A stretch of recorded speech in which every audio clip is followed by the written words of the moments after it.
Hello students, UP academic classes के कक्षा 12 की केमिस्ट्री क्लास में हम लोग आज चैप्टर 2 पढ़ने वाले हैं, विलेन सॉल्यूशन। जैसा कि हम सभी लोग जानते हैं कि जो विलेन है, जो सॉल्यूशन चाहे विलेन, वो दो या दो से अधिक पदार्थों के समांगी मिश्रण से होकर के बनता है। तो विलेन को अभी पढ़ने के लिए हमको थोड़ा बैक चलना चाहिए। बैक से अगर हम देखें तो सबसे पहले हम जानें कि हालांकि तो सब लोग जानते हैं, केमिस्ट्री पढ़ने के लिए कक्षा 12 में अगर आए केमिस्ट्री पढ़ने के लिए तो फिर पीछे की तो सभी चीज़ें आप एक बार रिवाइज कर ही होंगे, आता ही होगा, फिर भी एक बार हम रिवाइज करते हैं। सबसे पहले हम अपने दिमाग में ये रखें कि जो परमाणु होते हैं, किसी भी पदार्थ का वह छोटा से छोटा कण जो स्वतंत्र अवस्था में रह भी सकता है और नहीं भी रह सकता है। रह भी सकता है कब? जब उसके आउटर मोस्ट शेल में 8 इलेक्ट्रॉन हो, और नहीं रख सकता है कब? जब उसके आउटर मोस्ट शेल में 8 इलेक्ट्रॉन नहीं हो। अर्थात किसी पदार्थ का वह छोटा से छोटा कण जो स्वतंत्र अवस्था में रह भी सकता है और नहीं भी रह सकता है, वह परमाणु कहलाता है। और किसी भी रासायनिक अभिक्रिया में परमाणु ही हिस्सा लेते हैं। किसी भी रासायनिक अभिक्रिया में परमाणु ही हिस्सा लेते हैं। अब इसके बाद परमाणु से बड़े अणु, दो या दो से अधिक परमाणुओं से मिल करके, यह हो सकता है कभी कभी एक परमाणु जिसका अष्टक पूरा हुआ एक अणु की तरह भी व्यवहार कर सकता है। तब दो या दो से अधिक परमाणुओं से मिल करके जो अणुओं का निर्माण होता है, जब दो या दो से अधिक परमाणु आपस में इस प्रकार से रासायनिक बंध बनाते हैं कि उनके अष्टक पूर्ण हो जाएं, तब वे अणुओं का निर्माण करते हैं।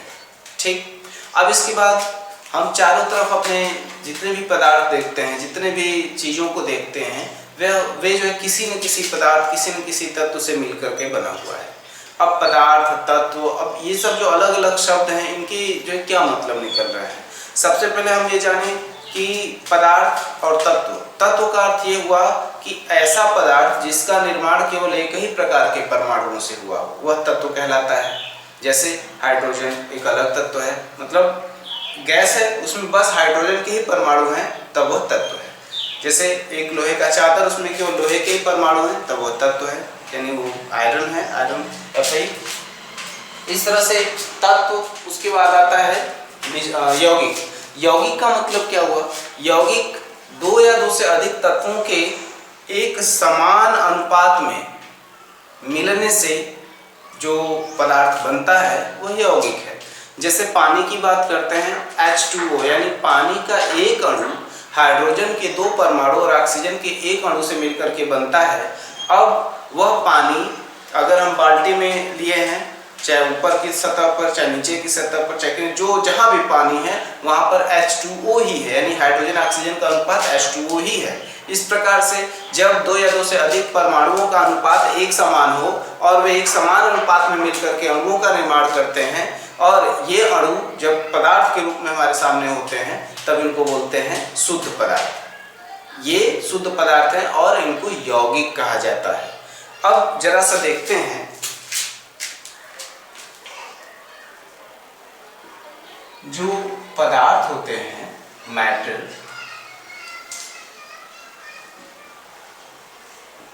केमिस्ट्री में शुद्ध पदार्थ और अशुद्ध पदार्थ के रूप में हो सकते हैं। शुद्ध पदार्थ तत्व और यौगिक के रूप में होते हैं। हालांकि कक्षा 11 की टॉपिक है, फिर भी एक बार रिवाइज कर लेना जरूरी है। अशुद्ध पदार्थ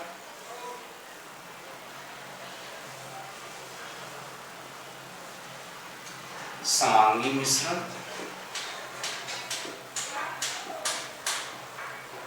और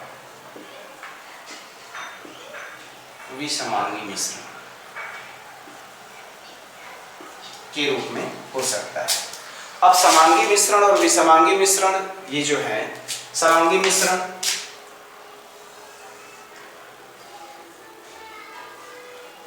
देखिए अगर कोलाइडी विलेन की बात करें,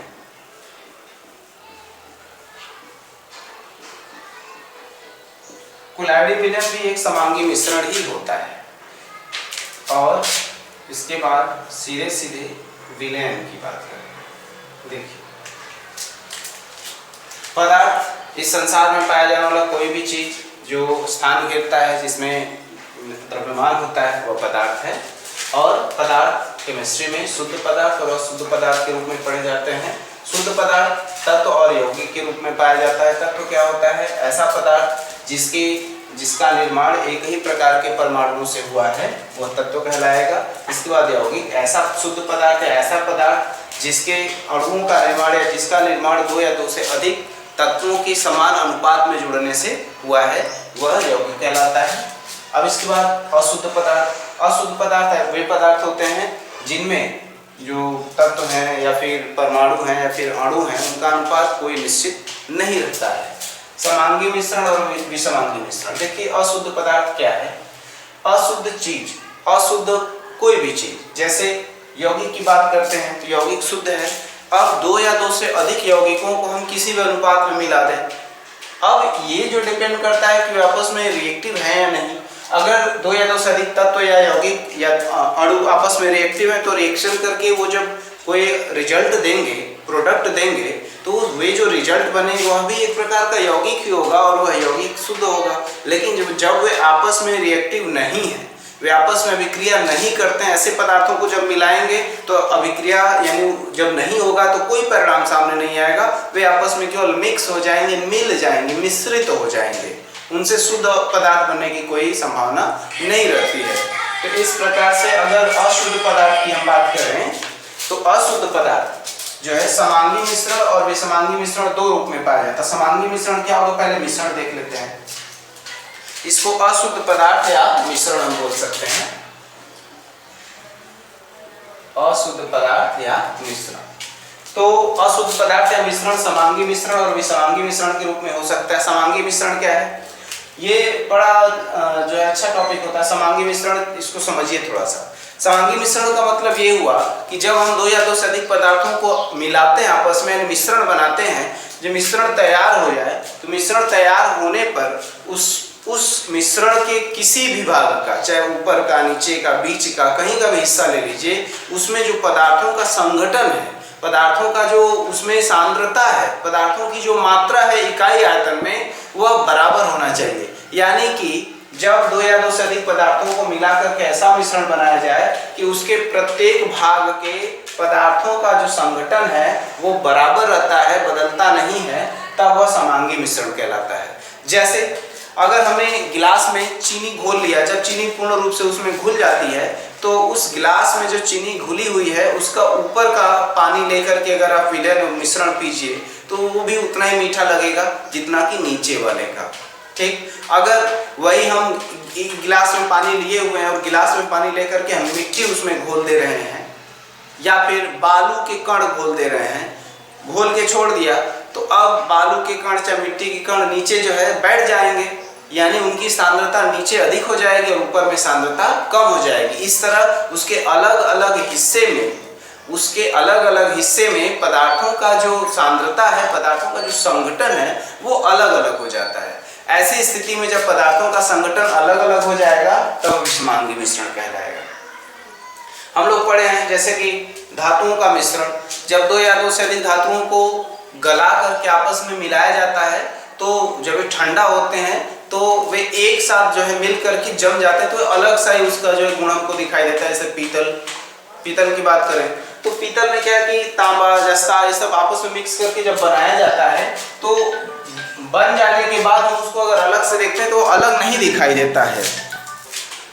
तब जब वो उसके जो धातुएं हैं वे अलग अलग नहीं दिखाई देती हैं, उनके अलग अलग गुण हमको समझ में नहीं आते हैं, तब भी वे क्या हो जाएंगे? समांगी मिश्रण हो जाएंगे। अब देखते हैं, हालांकि कोलाइडी विलयन आप पिछले चैप्टर में या फिर पिछले क्लासेस में पढ़े होंगे, अगर इसमें होगा तो इसमें भी पढ़ेंगे। कोलाइडी विलयन और विलयन में अंतर है, लेकिन विलयन शब्द देखिए, इसमें भी विलयन शब्द लगा हुआ है, इसमें विलयन शब्द लगा हुआ है। हम विलयन पढ़ रहे हैं। विलयन क्या है? जब दो या दो से अधिक पदार्थों को इस प्रकार मिला दिया जाता है कि वे समांगी मिश्रण बनाते हैं, तब वह विलयन कहलाता है। जब दो या दो से अधिक पदार्थों को इस प्रकार मिला दिया जाए कि वे समांगी विलयन बनाएं, समांगी मिश्रण बनाएं, तब उसको हम विलयन बोलेंगे। अब इसमें भी कोलाइडी विलयन क्या है और विलयन क्या है? विलयन जो होते हैं, विलयन में जो पदार्थ आपस में मिल करके समांगी मिश्रण बनाते हैं, उनको अगर हम चाहें खुली आंख से या फिर माइक्रोस्कोप से या किसी भी तरह अगर देखें तो तो उसके जो कण होंगे, अवयवी कण होंगे, वे अलग अलग दिखाई नहीं देते हैं, नहीं समझ में आएंगे अलग अलग, तब वह विलयन है। और कोलाइडी विलयन की बात करें, कोलाइडी कण विलयन के कणों से थोड़े बड़े होते हैं। इनको अगर आप खुली आंखों से कोलाइडी विलयन को देखते हैं तो स्पष्ट रूप से वे अलग अलग दिखाई नहीं देंगे, परंतु अगर सूक्ष्मदर्शी का प्रयोग करके हम देखें तो कोलाइडी विलयन में जो कोलाइडी कण होते हैं यानी जो विलेय पदार्थ होते हैं वे अलग से हमको दिखाई देते हैं। अब कोलाइडी विलयन में जो गुण होते हैं वे विलयन में नहीं पाए जाते। कोलाइडी विलयन के जो गुण जैसे कि विद्युत कण संचलन, आवेशित कणों का होना, कोलाइडी कण आवेशित कण होते हैं, ब्राउनी गति को प्रदर्शित करना, टिंडल प्रभाव, पेप्टीकरण वगैरह वगैरह जो गुण हैं वे कोलाइडी विलयनों के गुण हैं, वो विलयनों के गुण नहीं हैं। तो विलयन और कोलाइडी विलयन दोनों अलग अलग चीजें हैं, हमको विलयन पढ़ना है। तो आइए शुरू करते हैं विलयन। देखिए विलयन या सॉल्यूशन, हम जो टॉपिक पढ़ रहे हैं विलयन, यह कोई ऐसी चीज नहीं है जो कि आप लोग नहीं जानते या आप जो उससे परिचित नहीं है। हम अपने आम जीवन में रोज का रोज डेली जो है कि बहुत सारे विलयनों का उपयोग करते हैं।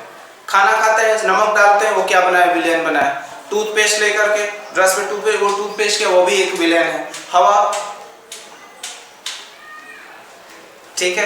तो इस तरह से विलयन की पहले परिभाषा देख लेते हैं। दो या दो से अधिक पदार्थों का ऐसा समांगी मिश्रण, दो या दो से अधिक पदार्थों का ऐसा समांगी मिश्रण, समांगी मिश्रण जरूर इसमें आएगा। दो या दो से अधिक पदार्थों का ऐसा समांगी मिश्रण जिसके घटकों की सापेक्ष मात्राएं, मतलब एक दूसरे के सापेक्ष वो कितना है, वो कितना है, सापेक्ष मात्राएं एक सीमा में ही परिवर्तित की जा सके, उसे विलयन कहते हैं। दो या दो से अधिक पदार्थों का ऐसा समांगी मिश्रण जिनके घटकों की सापेक्ष मात्राएं यानी एक दूसरे के सापेक्ष उनकी मात्राएं एक सीमा तक ही परिवर्तित की जा सके, उसे विलयन कहते हैं। अर्थात एक सीमा से अधिक परिवर्तित कर देंगे तब वह विलयन की अवस्था से हट जाएगा। अर्थात कहने का अर्थ यह है कि विलयन एक विशेष तरह की समांगी मिश्रण की अवस्था है जिसमें दो या दो से अधिक पदार्थों को इस प्रकार मिलाया जाता है कि उनके घटक एक दूसरे से अलग अलग दिखाई नहीं देते हैं। हम सभी लोग जानते हैं कि विलयन क्या है। पानी लिया, उसमें नमक घोल दिया, चीनी घोल दिया। जानते हैं पानी क्या है? विलायक है। नमक क्या है? विलेय पदार्थ है। चीनी क्या है? विलेय पदार्थ है। परंतु अगर पानी में हम जनरली ये देख रहे हैं कि जो विलयन होते हैं, विलयन की जो भौतिक अवस्था होती है, जैसे नमक पानी और चीनी पानी घोलते हैं तो यह विलयन की भौतिक अवस्था क्या? द्रव है। तो अब दो चीजें आपस में हम समांगी मिश्रण मिला रहे हैं, पहला पानी, दूसरा चीनी या नमक यानी ठोस। तो अब उनको जब हम मिला लिए, मिलाने के बाद जो रिजल्ट आया, जो बना, वो किस भौतिक अवस्था में है? वह भी द्रव अवस्था में है। यानी पदार्थ, वह घटक पदार्थ जिसकी भौतिक अवस्था ठीक वही हो जो विलयन की भौतिक अवस्था हो, उसको ही उसका विलायक कहते हैं एक केस में। लेकिन दूसरा केस अगर ये हो जाए, मान लीजिए कि हम पानी और शराब को मिला रहे हैं। जब हम पानी और शराब को मिलाएंगे तब दोनों ही द्रव है। जब दोनों मिलके विलयन बनेंगे तो द्रव अवस्था में मिलेगा। तब हम वहां पर किसको हम विलेय बोलेंगे, किसको विलायक बोलेंगे? इसमें एक शब्द, एक लाइन और जुड़ता है कि देखिए, विलयन में उपस्थित वह घटक जिसकी भौतिक अवस्था विलयन की भौतिक अवस्था के समान हो, वह घटक जिसकी भौतिक अवस्था विलयन की भौतिक अवस्था के समान हो और वह आधिक्य में पाया जाता हो, तब उसे उसका जो है विलायक कहते हैं। तथा अन्य सभी जितने घटक है उसके विलेय कहलाएंगे। अर्थात अगर हम नमक और पानी को घोल रहे हैं तब तो स्पष्ट रूप से हमको ये समझ में आ जा रहा है कि पानी विलायक है और नमक जो है विलेय पदार्थ है। लेकिन जब शराब और पानी को घोल रहे हैं तब हमको ये डिसीजन करना पड़ेगा कौन सा विलेय पदार्थ है, कौन सा विलायक पदार्थ है। तो हमको ये देखना पड़ेगा कि किसकी मात्रा अधिक है। 1 लीटर पानी में हम 50 ml अगर शराब मिला रहे हैं तब वहां पर पानी की मात्रा ज्यादा है, शराब की मात्रा कम है। यानी कि पानी क्या हुआ? विलायक पदार्थ और शराब क्या हुआ? विलेय हो गया। अगर वही 1 लीटर शराब में हम 50 ml पानी मिला रहे हैं तब जो विलेय पदार्थ होगा वह शराब होगा और जो विलायक होगा वह पानी होगा। इस तरह से विलेय और विलायक में अंतर कर सकते हैं। एक भाषा में हम विलेय को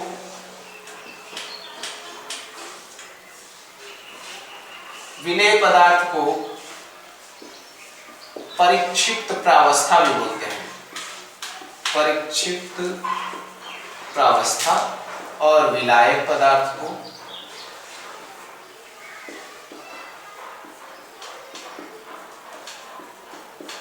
परिक्षेपण माध्यम बोलते हैं। परिक्षेपण माध्यम और विलयन। तो हम लोग टॉपिक लेके चल रहे हैं विलयन। देखिए विलयन में दो या दो से अधिक पदार्थ एक साथ हो सकते हैं और विलयन में जब ऐसा विलयन बने कि जब उसका घटक जो है चारों तरफ एक समान हो, यानी उसकी मात्रा, उसके घटक पदार्थों की मात्रा चारों तरफ एक समान हो, तब हम उसको बोलते हैं विलयन। जो विलयन है यह जरूरी नहीं है कि आम जो है दिमाग में बैठ जाता है कि विलयन का मतलब क्या हुआ, एक जो है लिक्विड होगा उसमें कोई ठोस मिला देंगे जैसे पानी, नमक या फिर इस तरह का, तो वह जो है विलयन बन जाएगा। ऐसी बात नहीं है। विलयन द्रव के परिक्षेपण माध्यम में भी बन सकता है, ठोस के परिक्षेपण माध्यम में भी बन सकता है और गैस के परिक्षेपण माध्यम में भी बन सकता है। देखिए अब दो आपस में अभिक्रिया नहीं करने वाली गैसें, आपस में अभिक्रिया नहीं करने वाली गैसें अगर एक साथ मिक्स कर दी जाए तो चारों तरफ पूरे आयतन में उनका जो घटक होगा, उनका जो सांद्रता होगी वो एक समान होगी। अब यहाँ पर अगर दोनों गैसें हैं तो हम ये तो नहीं कहेंगे ना कि ये विलयन नहीं है, तब भी विलयन है। उन दो या दो से अधिक गैसों का मिश्रण है, समांगी मिश्रण, तो भी वो विलयन ही कहलाएगा। और विलेय पदार्थ कौन सा होगा? विलायक वह होगा जो सबसे अधिक मात्रा में है अगर ऐसे केस में, और बाकी सभी जो है विलेय पदार्थ कहलाएंगे। और जब देखेंगे कि अलग अलग जो भौतिक अवस्थाओं के पदार्थ आपस में मिला रहे हैं तो विलयन जिस अवस्था में हमको प्राप्त होगा उस अवस्था का जो घटक है और वो जो अधिक मात्रा में है वह उसका विलायक पदार्थ कहलाता है। तो इस तरह से विलयन जो है आप अपने दिमाग में क्लियर कर लीजिए। इसके आगे टॉपिक देखते हैं। देखिए विलयन तो ऐसा हम पढ़ रहे हैं तो विलयन में कई टॉपिक्स हम लोग पढ़ेंगे। विलयन में एक टॉपिक यहाँ पे देखिए तनु विलयन क्या है और सांद्र विलयन क्या है। ज्यादातर क्या होता है कि जब स्टूडेंट्स इसको पढ़ते हैं तो उनको समझ में नहीं आता है तनु और सांद्र का क्या मतलब है। देखिए एक एग्जांपल लेते हैं। हमने दो पॉट लिया और दोनों पॉट में समान मात्रा में, इसमें भी हमने 1 लीटर पानी ले रखा है और इसमें भी हमने 1 लीटर पानी ले रखा है। अब हमने इसमें मिला दिया 100 ग्राम NaCl, 100 ग्राम नमक हमने इसमें मिला दिया और इसमें हमने मिलाया 10 ग्राम NaCl। अब यहाँ पर पानी क्या है? विलायक है और नमक क्या है? NaCl क्या है? विलेय है। यहाँ पर भी पानी क्या है? विलायक है और ये NaCl विलेय है। तो विलायक और विलेय, यहाँ पर NaCl की मात्रा, विलेय पदार्थ की मात्रा उतने ही पानी में 100 ग्राम है और उतने ही पानी में यहाँ पर विलेय पदार्थ की मात्रा 10 ग्राम है। तो सांद्रता का मतलब क्या होता है कि जहाँ पर किसी चीज का घनत्व अधिक हो। सांद्रता का मतलब जहां पर किसी चीज का घनत्व अधिक हो। तो यहाँ पर 1 लीटर में 100 ग्राम और यहाँ पे 1 लीटर में 10 ग्राम, तो घनत्व इसका अधिक है। तो हम बोलेंगे कि यह सांद्र विलयन है इसकी अपेक्षा और यह जो इसकी अपेक्षा तनु विलयन है। तनु विलयन और सांद्र विलयन का मतलब, सांद्र विलयन वह विलयन होता है जिसमें विलेय पदार्थ की मात्रा अपेक्षाकृत अधिक होती है, वह सांद्र विलयन कहलाता है। और तनु विलयन क्या होता है? तनु विलयन ऐसा विलयन होता है जिसमें विलेय पदार्थ की मात्रा अपेक्षाकृत बहुत कम होती है या कम होती है, उसको तनु विलयन कहते हैं।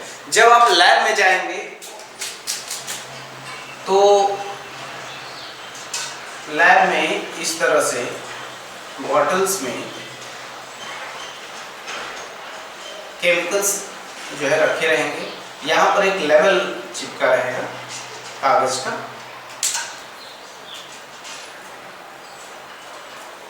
और उस पर जैसे मान लीजिए लिख दिया, वहाँ पर लिखा हुआ है DIL H2SO4।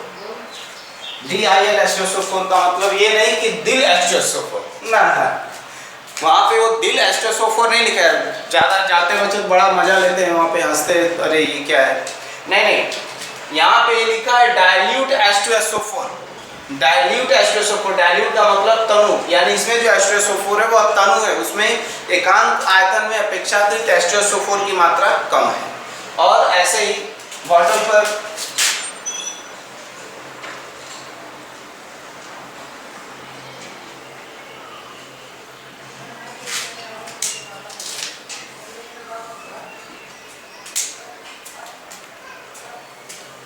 ऐसे लेबल चिपका रहता है और अगर वहाँ पे लिख दे कि CONC, CONC का मतलब क्या हो जाएगा? Concentrated, CONC। ये कॉन्क एस्ट्रोसोफोर नहीं पढ़ना चाहिए। बच्चे बोलते हैं कॉन्क एस्ट्रोसोफोर, ना ना ना, गलत है। कॉन्क एस्ट्रोसोफोर नहीं, ये कॉन्सेंट्रेटेड एस्ट्रोसोफोर है, यानी इसको हम बोलेंगे सांद्र सल्फ्यूरिक एसिड। यह जो है कॉन्सेंट्रेटेड एस्ट्रोसोफोर लिखा रहेगा। तो CONC का मतलब कॉन्सेंट्रेटेड समझेंगे और DIL का मतलब डाइल्यूट समझेंगे। इस तरह से आप जो है तनु विलयन और सांद्र विलयन को अच्छे से समझ लीजिए, और आपको इस बात की समझ होनी चाहिए कि तनु विलयन क्या होता है और सांद्र विलयन क्या होता है। इससे आपको इस चैप्टर को समझने में, केमिस्ट्री के इस पार्ट को समझने में बहुत हेल्प मिलेगी। देखिए इसी तरह से संतृप्त और असंतृप्त विलयन, सैचुरेटेड और अनसैचुरेटेड विलयन, हम इस बात को अपने आम जीवन में मतलब महसूस किए होंगे कि जब पानी को गर्म करते हैं तब उसमें नमक या चीनी घोले हुए हैं, और जब पानी को गर्म करते हैं तब उसमें और नमक या चीनी घोला जा सकता है। अर्थात अगर आपको संतृप्त और असंतृप्त विलयन पढ़ना है तो आपको ताप को स्थिर करना पड़ेगा, क्योंकि एक निश्चित ताप तक ताप बढ़ाते रहते हैं तो पदार्थ की घुलने की जो मात्रा है वो बढ़ती रहती है। अर्थात संतृप्त का मतलब क्या हुआ? किसी भी स्थिर ताप पर जब विलयन में विलेय पदार्थ की अधिकतम संभव मात्रा घुली हो, स्थिर ताप पर विलयन में विलेय पदार्थ की अधिकतम संभव मात्रा घुली, अर्थात उससे अधिक उस ताप पर उसमें घुल नहीं सकता। उस विलायक पदार्थ में उस विलेय पदार्थ को डाल करके अब चाहे जितना घोलने की कोशिश करिए उससे ज़्यादा नहीं घुलेगा, तब विलयन की वह अवस्था संतृप्त विलयन कहलाती है। और एक स्थिर ताप पर ही जब किसी विलेय पदार्थ की जो मात्रा है विलयन में वह अधिकतम संभव घुलने वाली मात्रा से कम रहती है, तब विलयन की वह अवस्था असंतृप्त विलयन कहलाती है। असंतृप्त का मतलब कि अधिकतम संभव मात्रा उसमें विलेय पदार्थ का नहीं घोला गया, उसमें और विलेय पदार्थ घुल सकता है उस स्थिर ताप पर। और संतृप्त विलयन का मतलब ये हुआ कि अधिकतम संभव मात्रा उस ताप पर उसमें घुल चुका है, उससे अधिक विलेय पदार्थ उसमें घुल नहीं सकता है।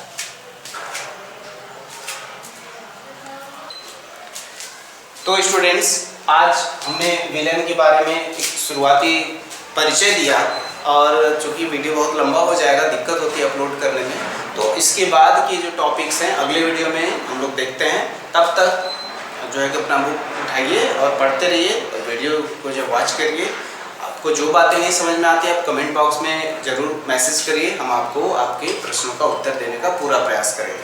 Thanks for watching.